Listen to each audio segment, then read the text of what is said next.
여러분, 이 시간 이렇게 얼굴을 뵙고 같이 예배 드릴 수 있어서 너무너무 감사한 마음입니다.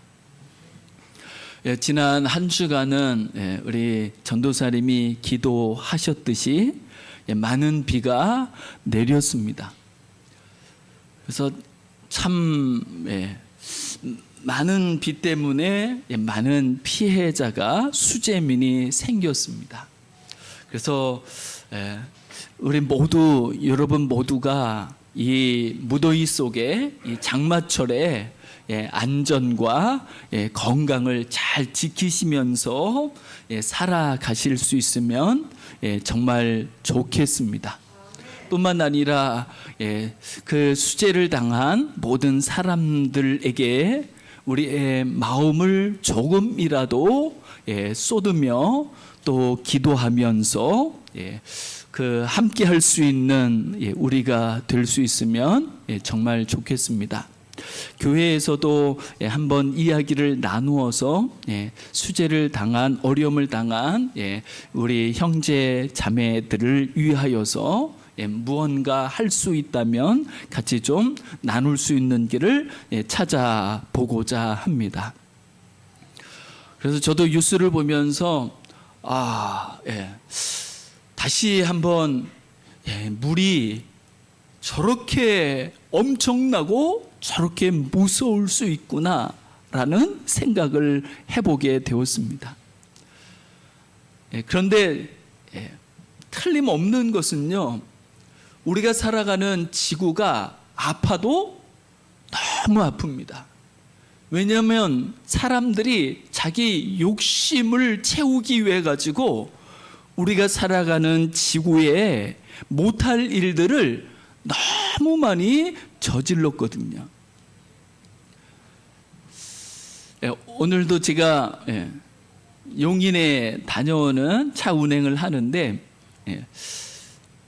어떤 사람이 담배를 이제 피우다가 담배를 꺼가지고 어디다 버렸을까요?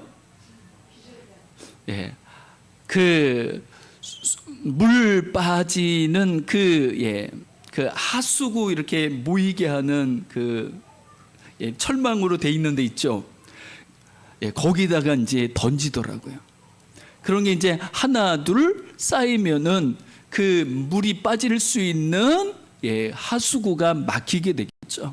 그리고 그런 것이 우리에게는 고스란히 피해로 다가오게 될 것입니다. 나 한 사람쯤이야 하면서 던지는데, 만약에 우리 5천만 국민이 요만하다고 하나씩 던졌다면 5천만 개면은 그 피해가 얼마나 클지 자명한 거죠. 그래도 요거는 작은 일이죠. 그런데 이게 작은 일인데 이것과는 비교할 수 없는 그 악들을 지구에, 우리가 살아가는 땅에 서슴없이 퍼붓는 일들이 지금 지구촌 이곳저곳에서 자행되고 있으니까요. 그래서 지구가 아픈 것은 곧 우리에게는 기상이변이라는 재난으로 또는 재앙으로 우리에게 고스란히 다가오게 될 수밖에 없습니다.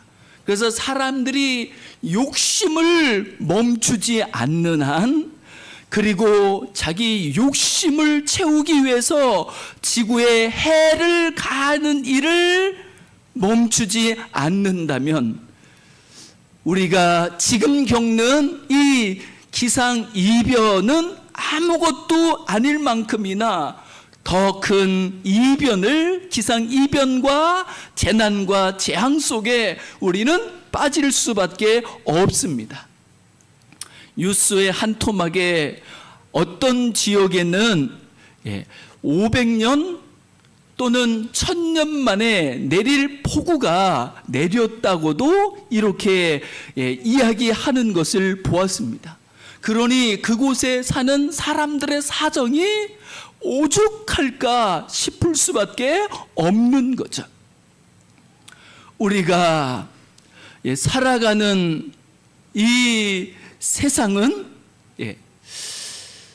살기 좋은 세상이라고 할 수도 있지만 곳곳에 우리가 참 힘들다, 어렵다, 아프다라고 고백할 수밖에 없는 사건들, 상황들이 난무하는 세상을, 시대를 우리는 살아가고 있습니다.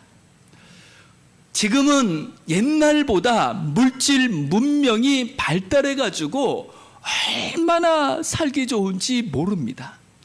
옛날 우리가 생각도 못하고, 아니 상상도 못했던 일들을 우리는 누리면서 살아갑니다. 저는 진짜 몰랐습니다. 기계가 밥을 해준다는 것, 기계가 빨래를 해준다는 것, 기계가 청소를 해준다는 것, 기계가 우리가 원하는 많은 것들을 해준다는 것, 그런 시대가 오리라고는 꿈에도 몰랐습니다.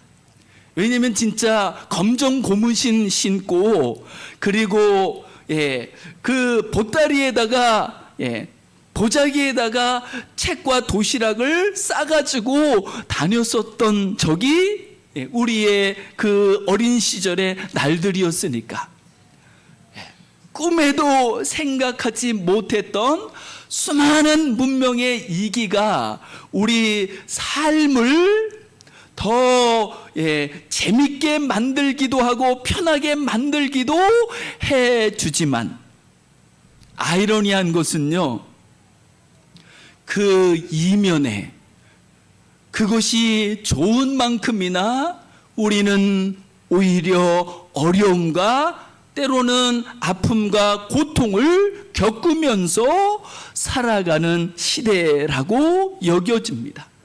앞으로 물질 문명은요, 더 발전할 것입니다. 그러나 그 물질 문명이 발전하는 만큼이나 사람들의 마음은 더 힘들어지고 더 어려워질 것도 또한 분명한 사실일 수밖에 없습니다.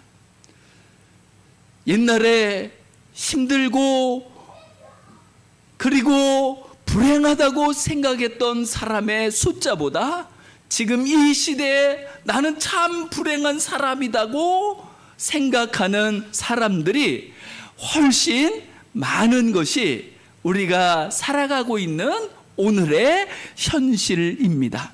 여러분은 어떠십니까? 살만하십니까? 행복하십니까? 여러분은 행복한 사람이라고 생각하십니까? 여러분은 아니면은 불행한 사람이라고 생각하십니까?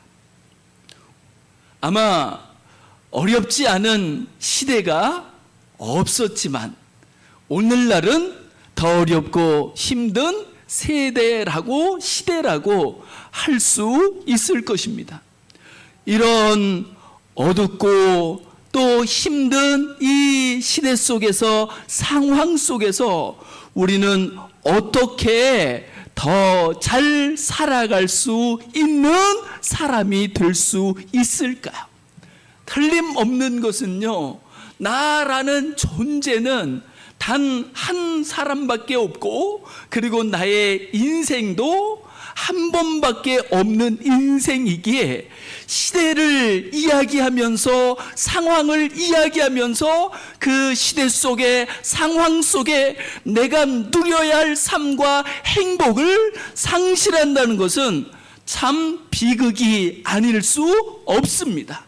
그러므로 시대가 어떻든 상황이 어떻든 여기 앉아 계신 한 분 한 분은 나는 행복한 사람이야 라고 하나님 앞에서 외치며 고백하며 행복자로 서서 살아갈 수 있기를 주님의 이름으로 축복합니다. 어떻게 하면 우리는 그렇게 살아갈 수 있을까요? 라는 것에 대해서 저는 오늘 우리가 읽었던 예레미야 1장 1절부터 10절의 말씀을 통하여서 그 길을 같이 나누고 싶습니다. 오늘 본문 말씀을 보면 1절에 예레미야가 등장하게 되는 것을 볼 수 있습니다. 예레미야는 어떤 사람이었을까요? 예레미야는 제사장의 아들로 제사장이라고 일컬어지는 사람이었습니다. 하지만 이 당시 제사장이라는 것이요, 그렇게 큰 의미를 가지지 않습니다. 왜냐면요, 이때 이스라엘 유다는요, 하나님이 아니라 수많은 우상들을 만들어서 섬기기 급급했기 때문에 하나님의 제사장이라는 것이 사람들에게 그렇게 대수롭게 여겨지지 않는 시대를 예레미야는 살아가고 있었던 것이죠. 뿐만 아니라 이제 2절부터 3절까지 예레미야가 살았던 시대를 우리에게 소개해주고 있습니다. 간단히 이야기하면 예레미야는 요시야 왕, 그리고 여호야김 왕, 그리고 시드기야 왕, 물론 본문에 언급되지 않은 또 다른 왕들이 있습니다. 여호아하스라는 왕도 있고 여호야긴이라는 왕도 있습니다. 이렇게 이야기하면 예레미야는 유다의 5명의 왕이 다스렸던 시대를 한 사람이 살아가고 있는 거죠. 이게 무슨 이야기일까요? 예레미야가 살았던 이 시대가 얼마나 어지럽고 혼탁한 혼돈의 시대였는지를 알 수 있는 거죠.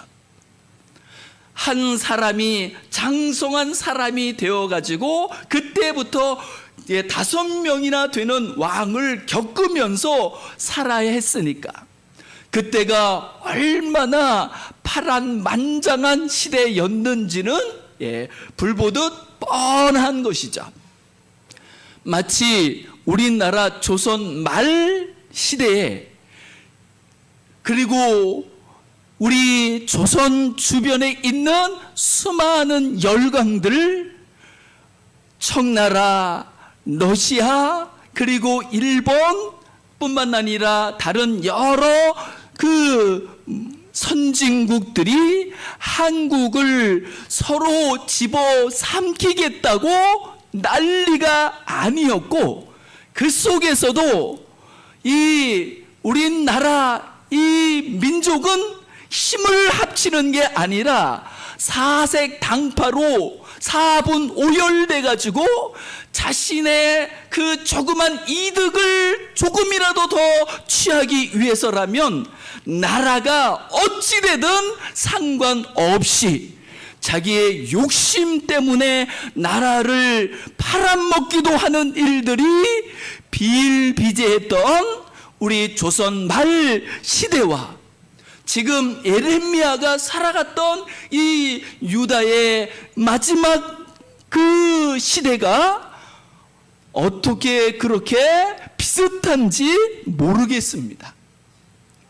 이러니 예레미야가 살았던 그 시대, 요시야 때부터 시작해서 유다의 마지막 왕 시드기야, 3절 끝부분에 보면 곧 5월에 예루살렘이 사로잡혀 가기까지, 즉 유다가 바벨론에게 완전히 멸망할 때까지 예레미야는 그 유다 땅에서 살아가야 했습니다. 그 세월이 약 40년 정도 됩니다. 그리고 40년의 그 인생의 그 후반부가 되는 그 시간이 점점 좋아지는 것이 아니라 점점 기울고 점점 더 힘들어지고 점점 더 고통스러워지는 때를 예레미야 선지자는 살았던 거죠. 예레미야 선지자가 겪었던 고초들은요, 이루 말할 수 없을 만큼이나 어찌 그 모진 세월을 그렇게 견디면서 살아야 했는지, 과연 이렇게 살아가는 예레미야, 그 예레미야의 인생이 어떤 의미가 있을까요? 어떤 가치가 있을까요? 사람들도 예레미야를 가치 있게 여기지 않았습니다. 예레미야를 외면하는 정도가 아니라 조롱하면서, 그리고 핍박하면서 예레미야는 온갖 고초를 당해야 했습니다. 그래서 예레미야를 일컬어서 눈물의 선지자라고 이야기합니다. 예레미야의 40년의 세월이 눈물 없이 살아갈 수 없었던 날들이었던 거죠. 과연 이런 예레미야의 인생을 우리는 어떻게 평가할 수 있을까요? 여러분은 여러분의 인생을 어떻게 평가하십니까? 세상이, 다른 사람들이 나를 평가하는 것은 둘째치고 여러분 자신은 여러분에 대해서 어떻게 생각하십니까? 예레미야는 어떤 사람이었을까요? 이렇게 어두운 시대에 태어난 비운의 선지자일 뿐일까요? 라고 할 때 우위에 계신 하나님은 다르게 말씀하고 계시는 것을 볼 수 있습니다. 그리고 예레미야를 향한 우위에 계신 하나님께서 하시는 말씀이야말로 예레미야가 누구인지를 보여주며 예레미야가 어떤 존재인지, 예레미야의 가치와 예레미야의 의미를 우리는 그 하나님의 말씀을 통하여서 찾을 수 있는 줄 믿습니다. 저는 여기에 계신 모든 분들이 세상 속에서, 보이는 물질 속에서, 사람들 속에서 자기를 규정하고 자기를 찾는 것이 아니라 우리를 지으신 하나님 앞에서, 천지를 창조하신 영원하신 하나님 앞에서 하나님이 나를 향하여 무엇라 말씀하시는지 들으면서 자신을 보고 자신을 찾고 그리고 자신을 알아 이 세상과 사람들에게 휘둘리지 아니하는 내가 살아야 할 내 삶을 나를 지으신 하나님 앞에서 살아갈 수 있기를 주님의 이름으로 축복합니다.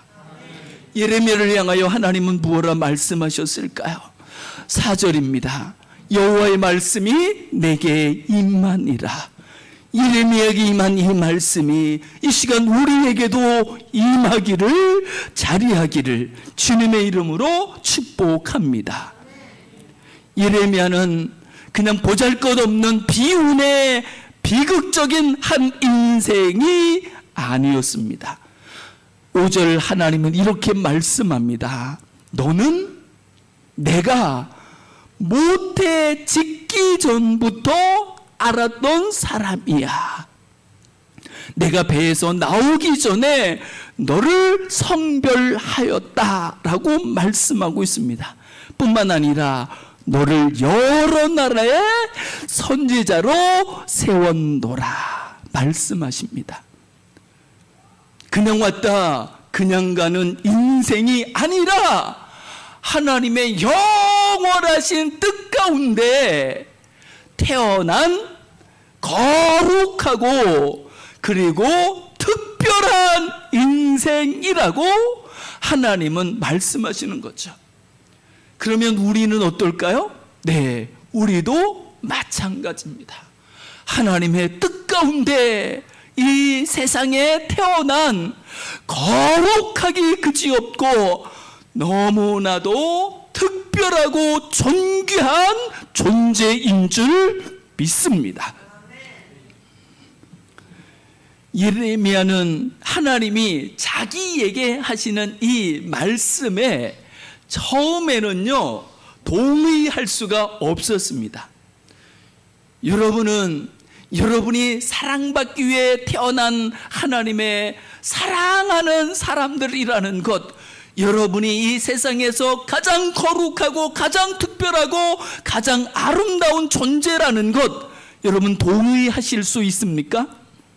네, 이 거룩하신 하나님의 말씀에 아멘으로 화답하며 하나님 안에서 그런 사람으로 우뚝 서 존재할 수 있기를 원합니다.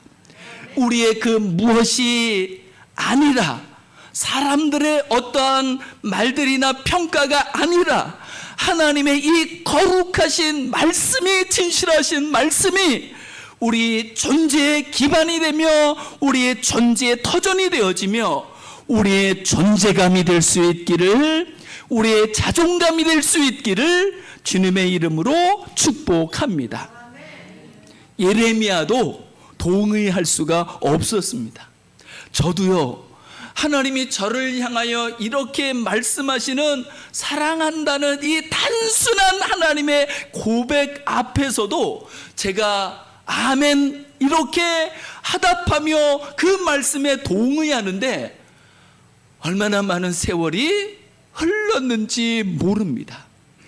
또 살다 보면 하나님이 나를 향해 고백했던 그 진실하신 고백을 망각하고 사람들의 말에 좌지우지되고 흔들리는 갈대마냥 살아왔던 날들이 얼마나 반복되고 수없이 있었는지 말할 수 없습니다. 그럼에도 불구하고 흔들리는 갈대처럼 좌지우지 되기 일쑤였지만 하나님의 계속되는 말씀을 들으면서 점점 더 깊이 하나님이 나를 진짜 사랑하시는구나, 하나님 앞에서는 내가 얼마나 귀하고 얼마나 존귀하고 얼마나 보배로운 사람인지 모르는구나 라는 진실에 더 가까이 다가갈 수 있어 하나님 앞에 얼마나 감사한지 모르겠습니다. 예레미야도 하나님의 말씀 앞에 동의하지 않고 오히려 자기의 처지와 자기의 신세를, 자신의 모습을 토로하는 것을 우리는 6절 말씀에서 볼 수 있습니다. 6절에 예레미야가 뭐라고 말씀할까요? 하나님, 아닙니다. 나는 너무 슬픕니다. 하나님, 나는 너무 아픕니다. 그래서 내가 이르되 슬프도소이다. 주 여호와여 보소서, 나는 아이라 말할 줄을 알지 못하나이다. 선지자요, 그거는 내게 가당치도 않은 말입니다. 나는 말도 할 줄 모르는 사람입니다 라고 자신의 신세를 하나님 앞에 토로할 수밖에 없었습니다. 그 어둠의 시대를 예레미야가 한 연약한 인간으로 살아간다는 것, 그것은 얼마나 힘든 일이었는지, 얼마나 아픈 일이었는지, 때로 얼마나 고통스러웠는지 눈물 없이 살 수 없었던 예레미야의 인생이었습니다. 그 인생을 예레미야는 하나님 앞에 슬픈 존재라고, 그리고 아이같이 연약하고 무력한 존재라고 토로하고 있는 것을 볼 수 있죠. 하지만 예레미야를 향한 하나님의 말씀은 계속됩니다. 7절입니다. 여호와께서 내게 이르시되 너는 아이라 말하지 말고 내가 너를 누구에게 보내든지 너는 가며 내가 내게 무엇을 명령하든지 너는 말할지니라. 그리고 8절입니다.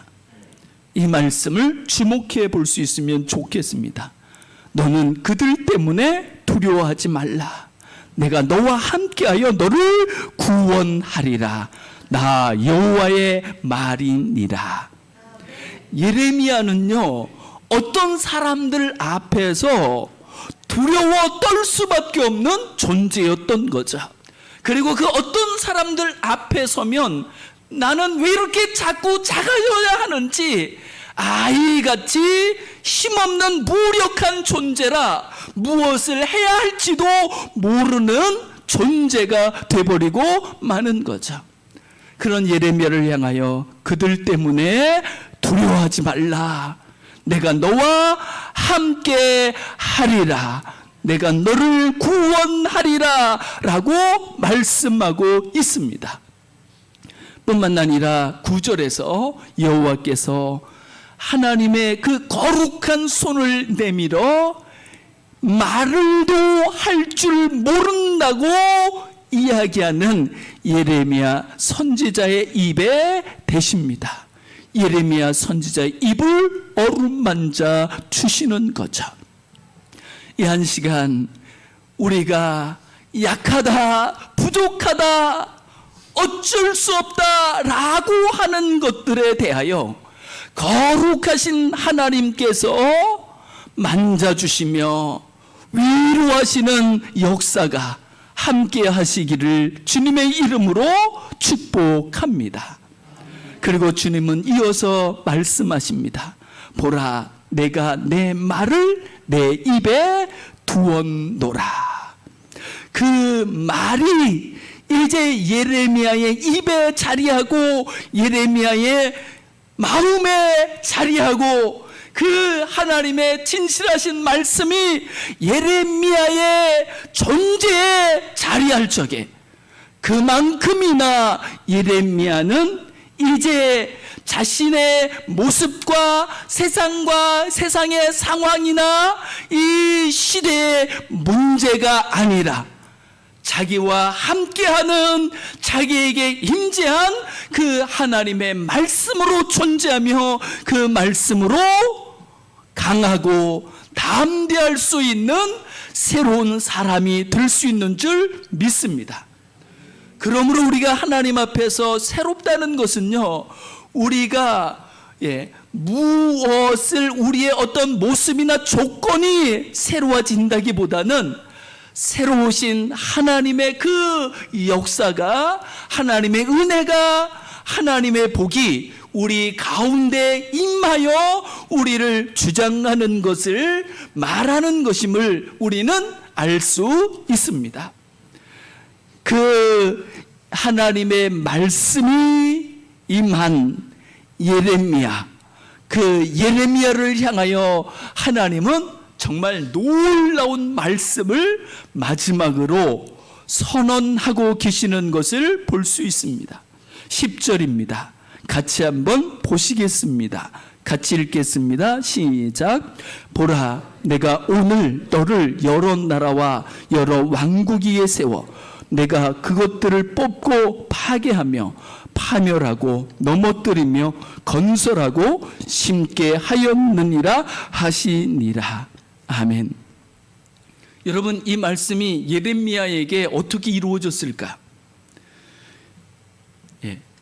아이러니한 게 뭐냐면요, 하나님이 이렇게 말씀하셨잖아요. 내가 오늘 너를 여러 나라와 여러 왕국 위에 세워 내가 그것들을 뽑고 파괴하며 파멸하고 넘어뜨리고 건설하고 심게 하였느니라. 과연 그랬을까요? 세상적으로는요, 인간적으로는요, 육신적으로는 그렇지 않았습니다. 이 말씀을 받은 예레미야가 이후에 얼마나 많은 육신의 고통을 겪으면서 핍박을 겪으면서 만물의 찌꺼기처럼 살아가야 했는지 모릅니다. 수없이 사람들에게 매를 당하기도 하고 갇히기도 하고 얼마나 많은 그 고통을 당하면서 살았는지 모릅니다. 그러면 하나님의 이 말씀은 과연 어떤 의미가 있는 걸까요? 이 말씀은 거짓이라고 할 수밖에 없는 거 아닐까요? 라고 할 때 그렇지 않습니다. 예레미야가 육으로는 온갖 수모와 고초와 고통을 당하면서 어쩌면 그의 인생이 짓밟히고 파괴되는 것 같을지 모르지만, 그러나 실상은 예레미야 안에 있는 이 말씀은 그를 핍박하는 그 사람들을 위해 예레미야가 서게 하는 말씀이요 하나님이신 줄 믿습니다. 그래서 이 하나님의 말씀이 현실감이 없는 것처럼 여겨질 수도 있지만, 인간적으로 세상적으로만 보면 현실적이지 않죠.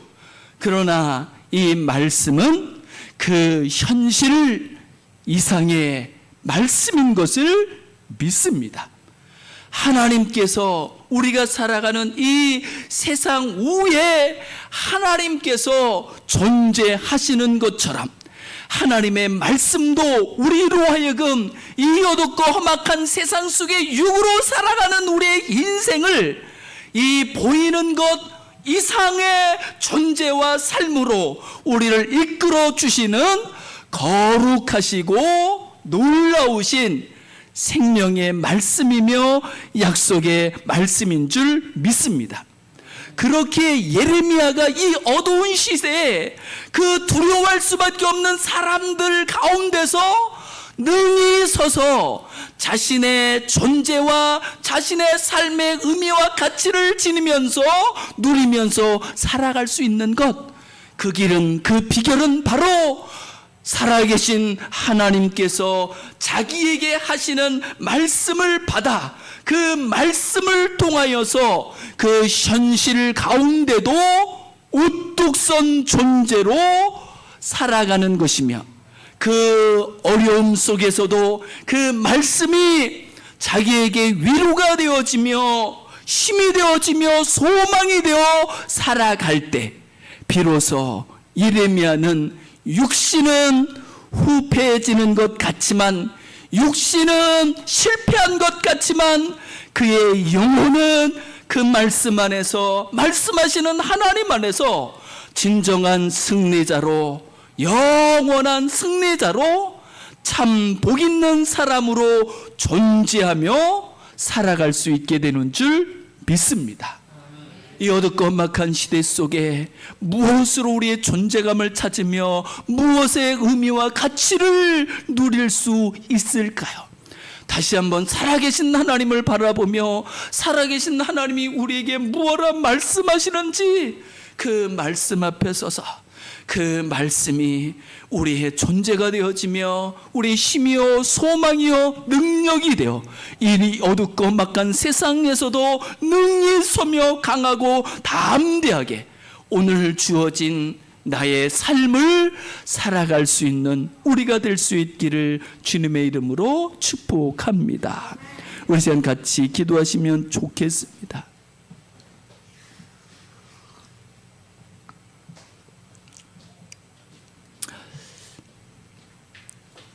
하나님이,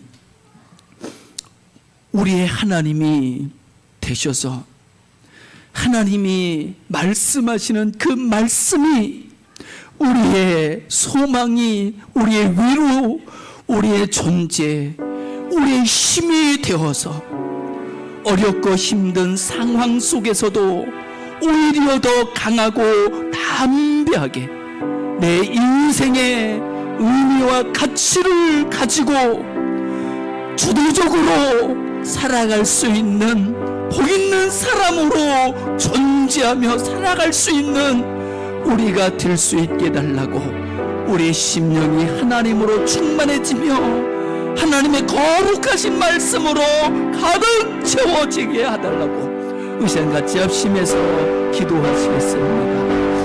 하나님 아버지, 이런 시간도 우리를 불러주셔서 감사합니다. 우리가 살아가는 시대에, 우리가 처한 상황, 하나님 때로는 그 앞에서 우리가 무력해질 적에 온갖 근심과 걱정과 염려와 낙심과 심지어는 좌절과 절망에 빠져들 때가 얼마든지 있는 것이 우리의 인생임을 고백합니다. 주여 우리를 불쌍히 여겨 주시옵시고 이제 우리를 그 가운데서 기가 막힐 웅덩이와 수렁에서 끌어내시기 위하여 하나님이 우리에게 하시는 말씀, 하나님이 우리에게 내미는 보이지 않는 하나님의 전능하신 손을 우리로 하여금 붙잡게 하시고 하나님의 말씀 앞에 아멘으로 화답하며 말씀을 받아 그 말씀이 위로가 되어지며 그 말씀이 힘이 되며 능력이 되어 그 말씀 가운데 함께 하시는 하나님 안에서 하나님이 뜻하시는 진정한 승리의 삶, 새롭고 복된 삶을 살아갈 수 있는 우리가 될 수 있도록 주여 도우시며 역사해 주시옵소서. 주여 하나님이 힘이 되어 주의 말씀이 능력이 되어 강하게 하시고 담대케 하옵시고 승리자로 하나님 살아갈 수 있게 해 주옵소서.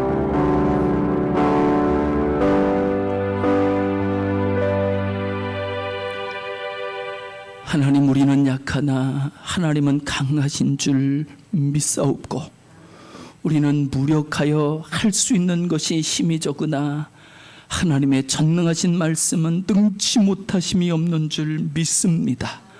주여 우리로 하여금 하나님 앞에서 하나님의 보이지 않는 전능하신 손길에 붙잡혀 강하게 하시고 담대케 하시고 이제 진실하신 하나님의 진리의 말씀을 아멘으로 받아 말씀이 위로가 되며 말씀이 소망이 되며 말씀이 능력이 되어 우리의 모습이 어떠하든지 우리의 육신의 모습을 초월하여 능가하여 새로운 사람으로 진정으로 가치 있고 복 있는 사람으로 존재하며 한 번밖에 없는 우리의 인생을 승리자로 살아가 하나님께 영광을 돌리게 하옵시며 이 어둡고 막한 세상 속에 어려움을 당한 또 한 사람에게 위로가 되며 빛이 되게 하여 주옵소서.